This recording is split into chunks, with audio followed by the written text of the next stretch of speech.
네, 반갑습니다. 마르스 김동석의 리얼 주식입니다. 오늘 마르스 김동석의 리얼 주식은 포스코 홀딩스 말고 2차 전지 2기업 하반기 대반전 일어납니다. 어떤 기업이 2차 전지 기업 중에서 대반전이 일어날 수 있을지 알려드리니까 영상 끝까지 꼭 시청하시길 바라겠습니다. 그 이전에 저희 마르스 김동석의 리얼 주식 유튜브가 여러분들의 사랑으로 빠른 성장 나오고 있습니다. 현재 구독자 8만 명을 향해 달려가고 있고요. 여러분들한테 너무 감사한 마음에 최근에 이슈가 되고 있는 전기차, 로봇, AI, 반도체, 시장 전망부터 관련주까지 총정리한 자료집을 무료로 나눠드리고 있습니다. 이 자료집 받고 싶다 하시면 영상 끝까지 꼭 시청하셔라 말씀드리고, 이 자료집은 제가 직접 만든 자료집입니다. 그래서 뭐 AI, 반도체, 전기차, 로봇, 자율주행, 시장 전망부터 관련주까지 모두 무료로 나눠드리니까 꼭 받아갔으면 좋겠다 말씀드리고, 여러분들한테 도움되는 영상들도 많이 찍어드리니까 영상 시청하시고 유튜브 구독, 영상 좋아요, 그 다음에 댓글까지 남겨주시면 정말 감사하겠다 말씀드리면서 오늘 영상 바로 시작하겠습니다. 포스코 홀딩스 말고 2차 전지 2기업 하반기 대반전 일어납니다. 일단은 이번에 대만 군사훈련이 시작이 됐습니다. 그래서 중국군 대만의 침공 대비 훈련 기간에도 군사 압박이 계속되고 있고요. 대만이 중국의 침공에 대비한 연례 군사훈련인 한강훈련에 돌입한 상황에서 중국이 대만을 겨냥해 군사적 압박이 지속되고 있습니다. 사실상 기분이 나쁠 수밖에 없죠. 왜? 침공을 한 것도 아니고 사실상 지금 대만을 뭐 공격한 것도 아닌데 지금 대만 중국 앞에서 대만이 야 너네들이 침공하면은 내가 이렇게 너네를 공격할 거야 라고 앞에서 시범을 보이고 있는 거죠. 당연히 기분이 안 좋을 수밖에 없다. 그러니까 압박을 하는 거고, 대만군이 대만 주변 공역과 해역에서 중국 인민해방군 소속 군용기 25대와 군함 4척을 각각 포착했다고 보도를 했습니다. 그러니까 너네가 훈련해봐. 주변에서 지켜보고 있겠다. 뭐 이런 느낌으로 지금 이 군함과 군용기를 옆에 두고 있다라고 볼 수 있는 거고요. 중국 인민해방군 군용기 25대 가운데 10대는 대만 해협 중간선 또는 중간선을 연장한 선을 넘어 중국 쪽으로 되돌아갔습니다. 그러니까 왔다가 되돌아간 거죠. 대만군은 중국군의 침공에 대비한 연례 군사훈련인 한강훈련 야외 군사훈련을 24일에 개시를 했습니다. 그래서 이 대만 해협 중간선이 뭐냐면 중국이랑 대만이랑 싸우지 마 해서 평화를 위해서 만든 선이 대만 해협 중간선입니다. 근데 그 대만 해협 중간선을 들어갔다 나왔다는 건 어떻게 보면 중국의 도발이다라고 볼 수 있는 건데, 사실상 중국 입장에서는 우리가 아니라 야 너네가 지금 이 한강훈련 하는 것 자체가 우리한테 도발이야 이렇게 생각을 하는 거죠. 그래서 이 한강훈련에 대한 도발을 이제 대만 해협 중간선을 넘는 걸로 한번 보여준 겁니다. 물론 평화선을 넘었기 때문에 싸울 이유가 충분하지만 뭐 공격을 하지 않았기 때문에 조용히 넘어갈 수 있는 수준이 있죠. 그래서 지금 사이가 상당히 안 좋은 그런 분위기가 좀 만들어지고 있는 모습입니다. 근데 이거에 더불어서 누가 일본도 이번에 반도체 수출 제한을 걸었습니다. 누구한테? 중국한테. 그래서 일본 반도체 장비 수출 제한 시작했고요. 거기에 따라 중국이 아 왜 그래가 아니라 또 망하고 싶냐, 예, 반발을 진행을 했습니다. 자존심 싸움이죠. 일본의 23개 첨단 반도체 제조 장비 등에 대한 대중 수출 제한이 지난 7월 23일에 발효가 됐습니다. 일본은 중국이 적어도 중단기적으로 최첨단 반도체 제조가 절망적일 것이다. 야, 너네 우리 반도체 안 쓰면 너네 위기가 올 거 아니냐. 응? 좀 절망 한번 겪어봐라. 뭐 이런 식으로 얘기를 한 거죠. 그럼 중국이 야, 왜 그래? 이게 아니라 도리어 일본 기업들이 우리한테 못 팔기 때문에 매출이 줄고 오히려 힘들 거다. 너네 또 망하고 싶니? 라고 응수를 한 거죠. 그러니까 좀 조가 아니라 너네 없어도 돼. 너네가 괜찮겠어? 라고 오히려 도발을 한 겁니다. 그래서 고사양 반도체 칩을 만드는데 필요한 장비들을 수출을 할 때 미국, 한국, 대만 등 42개 국가 및 지역을 제외하고는 정부 허가가 필요하고요.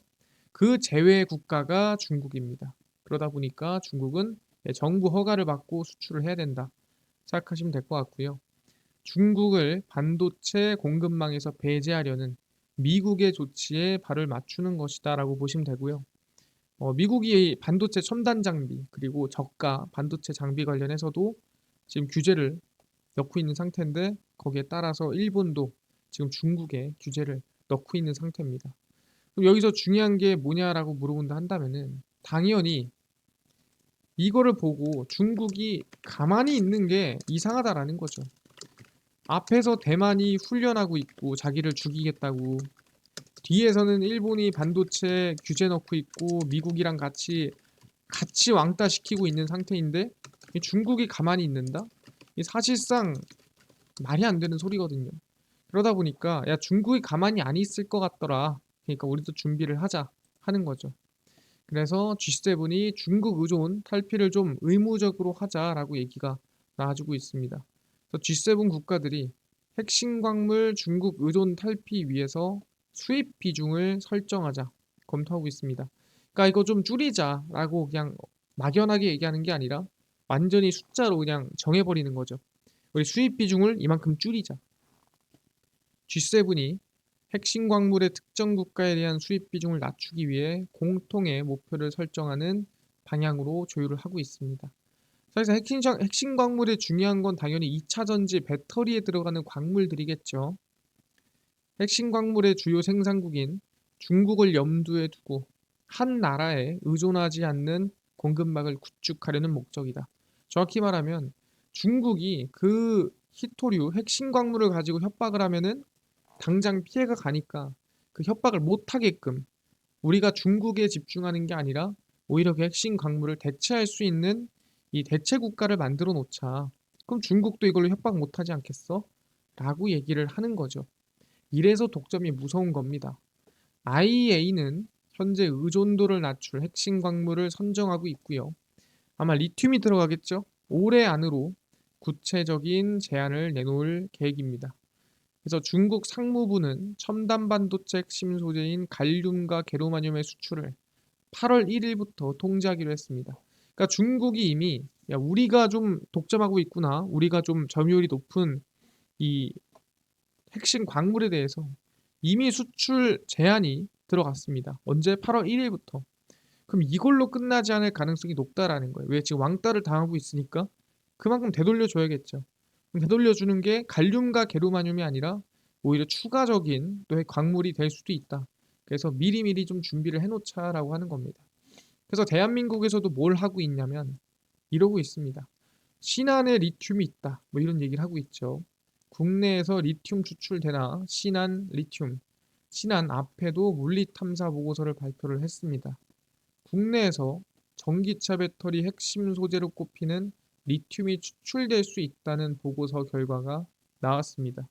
안반 내 추정 지하수 보존량은 함수율 30%를 적용해 1, 2차 나누어 대략 100톤 정도로 추정이 되고요. 리튬 76만 톤을 생산할 수 있는 물량으로 염지하수는 지속적으로 공급이 되기 때문에 리튬 생산 추정 가능량보다 약 300%에서 500%더 많을 것이다 라고 생각하고 있습니다. 그러니까 이제는 한국에서도 리튬을 좀 캘 수 있는 거 아니냐, 한국에서도 리튬 만들 수 있는 거 아니냐라는 얘기가 나와주고 있다라는 거죠. 근데 중요한 건 뭡니까? 사실상 리튬 만들 수도 있어요. 근데 문제는 뭐냐? 효율적인 사업 진행입니다. 그러니까 이거를 캐는데 예를 들어서 캐서 버는 돈이 100억인데 들어가는 비용이 90억이야. 그럼 캐는 게 맞습니까? 안 캐는 게 맞습니까? 사실상 안 캐는 게 맞다라는 거죠. 그러니까 이런 것처럼 이게 진짜 효율적인 사업이니 아니니를 위해서 정밀 탐사를 진행해야 된다는 계획인 거죠. 그러니까 이게 있긴 한데 그게 진짜 내가 캐서 돈 벌 수 있을 리튬인지 아닌지는 모르겠다.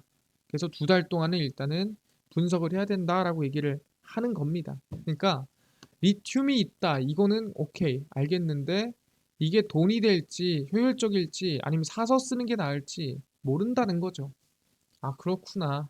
그럼 결국에 우리한테 이 리튬이라든가 또는 코발트, 니켈 이런 핵심 광물을 캘 수 있는 또는 핵심 광물을 만들 수 있는 기회가 어디에 있느냐라고 한다면 딱 하나밖에 없습니다. 바로 폐배터리죠. 그래서 결국 폐배터리고요. 인도네시아의 폐배터리 공략에 나섰습니다. 성일하이텍 GS가 뜬다라고 이번에 발표가 나왔죠. 그래서 대한민국이 폐배터리에 그래서 진심인 겁니다. 폐배터리 1위 성일하이텍과 폐배터리 분야에서는 신생기업인 GS건설이 인도네시아 진출을 추진을 합니다.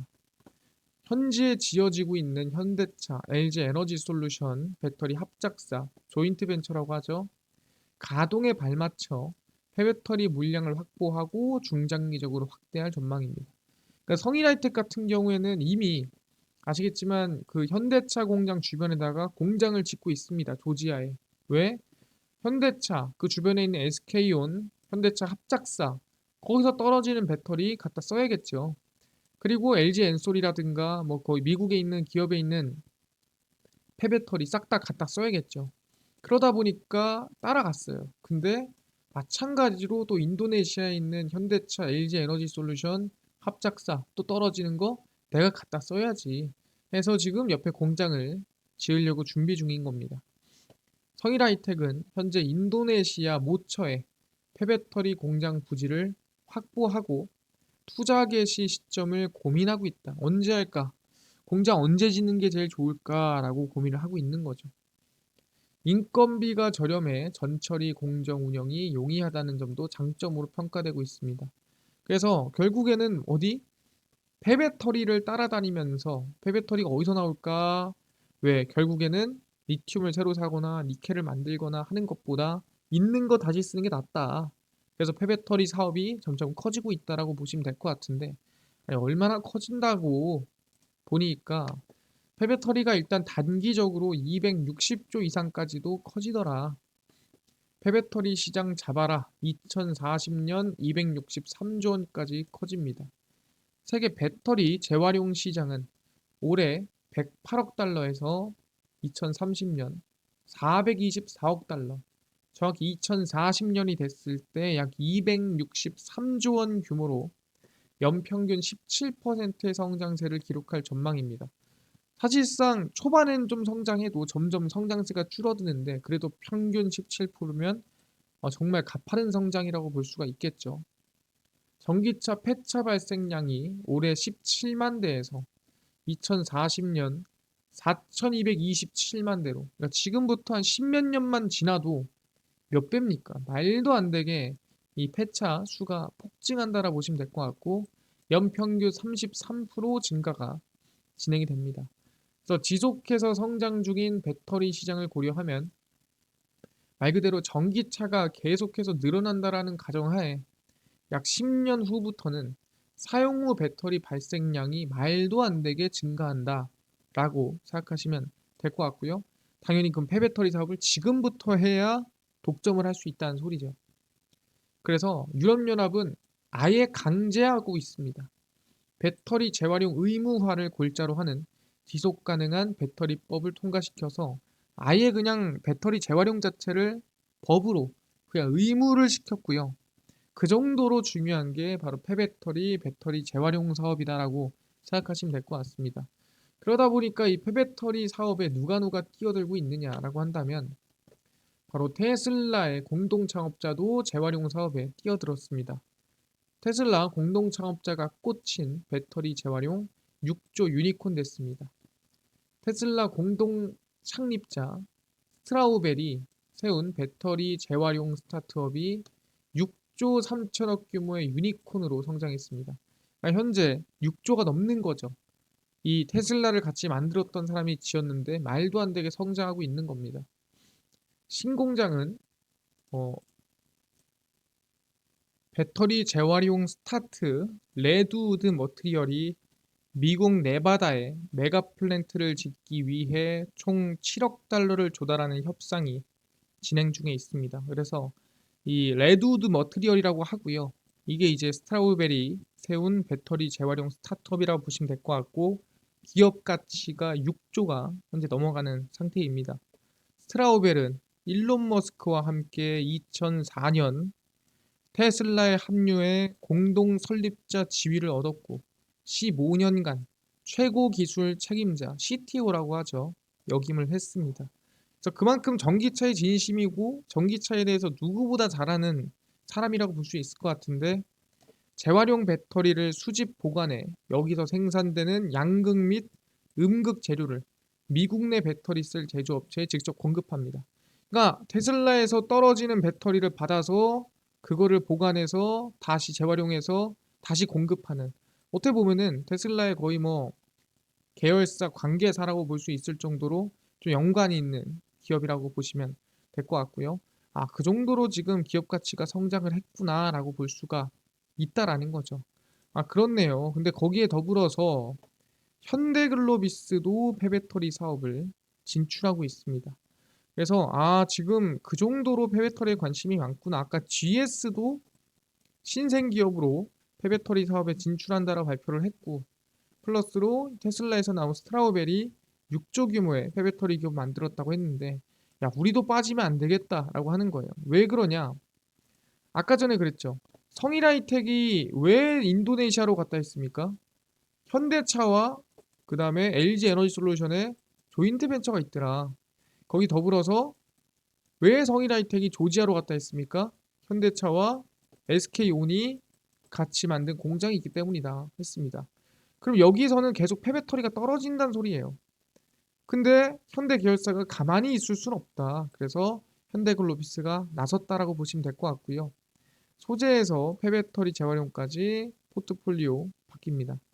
현대글로비스가 전기차 배터리 시대의 주도권을 가져가기 위해서 배터리 원소재를 확보하고 폐배터리 밸류체인 구축에 총력을 다하고 있습니다. 어떻게 구축할 건데 올해 안으로 폐배터리 전처리 기업을 인수한다는 목표를 내세웠고요. 현재 몇 개 회사와 인수 거래를 위한 물밑 접촉 중입니다. 아니, 폐배터리는 알겠는데 전처리 기업이 뭔가요? 전처리는 물리적으로 폐배터리에 남아있는 전력을 방전시키고 해체한 후 불순물을 제거하는 과정입니다. 그래서 실제 폐배터리를 좀 사용하기 위해서 좀 깨끗하게 만드는 과정이다라고 생각하시면 될 것 같고요.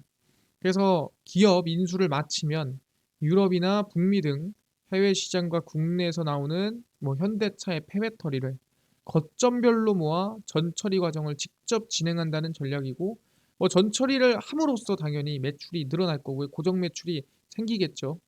그리고 실제 관계된 기업들에 따라서 전처리 이후 과정도 충분히 뭐 기업이 좀 더 진출하거나 또는 새로운 기업에 대해서 좀 매출을 발생할 수도 있지 않겠느냐 전망한다는 거죠. 그러니까 현대차에서 나오는 매출을 우리가 다른 사람한테 넘기기보다는 야, 너가 해라 해서 현대글로비스도 진출을 하고 있는 겁니다. 그러니까 지금부터 해야 된다라는 거예요. 폐배터리가 앞으로 10년을 책임지려면 지금부터 준비하고 공장 짓고 지금부터 인수하고 해야 이제 2040년까지 최고의 어떤 전성기를 누릴 수가 있다. 그래서 우리가 관련주에 대해서 관심을 가져야 되고요. 그 기업이 어디냐라고 한다면 바로 영풍이라는 기업입니다. 폐배터리 광물 회수율 10% 높인 건습식 기술 상용합니다. 그러니까 지금은 폐배터리에 대해서 광물이 얼마나 더 빠지냐, 리튬 얼마나 뽑을 수 있고 코발트 얼마나 뽑을 수 있어. 이게 기술력이거든요. 10%를 높인 게 영풍이다. 그래서 2024년경 건습식 통합 공정으로 연간 2만 톤, 약 전기차 6, 8만 대 규모의 2차 전지를 재처리할 수 있는 상용화 플랜트를 마련할 계획입니다. 그게 누구다? 영풍이다. 그래서 사용 후 배터리를 모듈 단위로 분리한 뒤 모듈을 통째로 플랜트에 넣어서 처리하는 방식으로 세계 최초입니다. 왜? 원래는 모듈에서 어디까지? 셀까지 분리해야 됩니다. 그 다음에 처리해요. 이걸 갈아가지고 쓰는데 영풍은 뭐다? 모듈로 그냥 통째로 넣어버리면 됩니다. 그러다 보니까 사실상 이 방식은 세계 최초의 방식이다. 그래서 폐배터리 사업 성장 수혜주고요. 차트를 보더라도 이제 이 영풍입니다. 충분히 바닥에서 좀 추세 전환이나 반등이 되고 있는 부분이에요. 그러니까 최저점이란 부분에서 크게 부담이 없는 구간이다. 그래서 관심을 좀 가질만 하다 말씀드리니까 영풍 긍정적으로 보면서 가도록 하겠습니다. 알겠습니다. 지금 말씀하신 대로 폐배터리에 대한 성장세 거기에 따라서 영풍 좀 관심 가지는 거 알겠습니다. 근데 이뿐만 아니라 아까 전에 전기차, 로봇, AI, 반도체, 자율주행, 시장 전망부터 관련주까지 총정리한 자료집을 100% 무료로 나눠준다고 하셨는데 혹시 어디서 받을 수 있나요? 또는 당일 급등이 예상되는 단타 종목을 매일 무료로 좀 나눠주시고 장 시작 전에 급등이 예상되는 뉴스라든가 시황을 좀 무료로 정리해 주시고 테마주라든가 매매법 강의를 좀 무료로 좀 나눠주세요.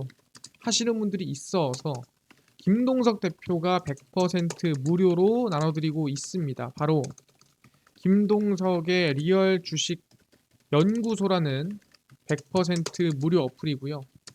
이 어플은 각 스마트폰 안에 내가 아이폰을 씁니다. 앱스토어에서 무료로 설치 가능하고요. 갤럭시를 씁니다. 구글 플레이, 플레이 스토어에서 무료로 설치가 가능합니다. 아니 무료로 설치하고 나면은 전화번호랑 개인정보 같은 거 입력해야 되는 거 아닌가요? 아무것도 입력을 안 해도 됩니다. 할 데도 없어요. 그러니까 그냥 무료로 쓰시면 됩니다. 그래서 앱스토어, 구글 플레이, 플레이 스토어에 접속을 하신 다음에 뭐라 검색하냐? 접속을 하신 이후에 김동석의 리얼 주식 연구소라 검색을 하시고요. 검색을 하시면은 이렇게 김동석의 리얼 주식 연구소 어플이 뜨게 됩니다. 100% 무료로 어플 설치 가능하니까 꼭꼭꼭 설치를 하셔라 말씀을 드리고요. 무료로 설치를 하고 나면은 혹시 전화번호 같은 거 적어야 되는 거 아닙니까? 아무것도 안 적어도 있고 전화 적을 데도 없어요. 그냥 무료로 김동석의 리얼 주식 연구소 어플 사용하시면 된다 말씀드립니다. 그래서 사용을 하시면은 이렇게 김동석의 리얼 주식 연구소 어플이 뜨게 되고요. 당일 리얼 추천주가 당일 급등 예상되는 종목을 무료로 알려드리고 급비 분석이 장 시작 전 시황, 급비 자료가 테마주라든가 매매법 무료로 나눠드리고 있습니다. 아까 전에 전기차, 그 다음에 AI, 반도체, 로봇, 저희 시장 전망 관련주 자료집 어디서 다 받을 수 있나요? 자료집 리얼 추천주 누르시고요. 들어가시면은 저희가 8만 명 감사합니다 하고 자료집을 올려놨습니다.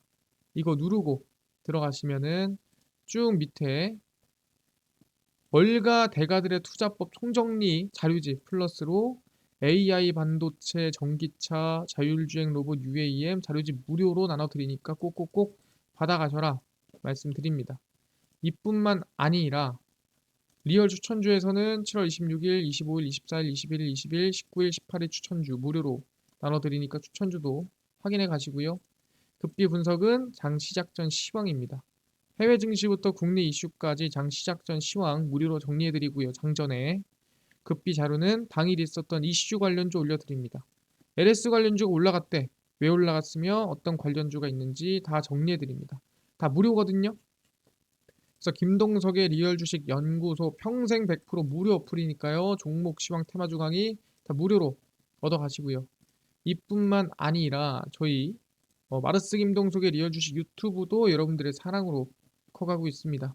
우리 구독자 8만 명을 향해 달려가고 있으니까요. 유튜브 구독, 영상 좋아요, 그 다음에 댓글까지 남겨주시면 너무나도 감사하겠다 말씀드리면서 오늘 영상 여기서 마치고 다음번에 더 좋은 영상으로 찾아뵙도록 하겠습니다.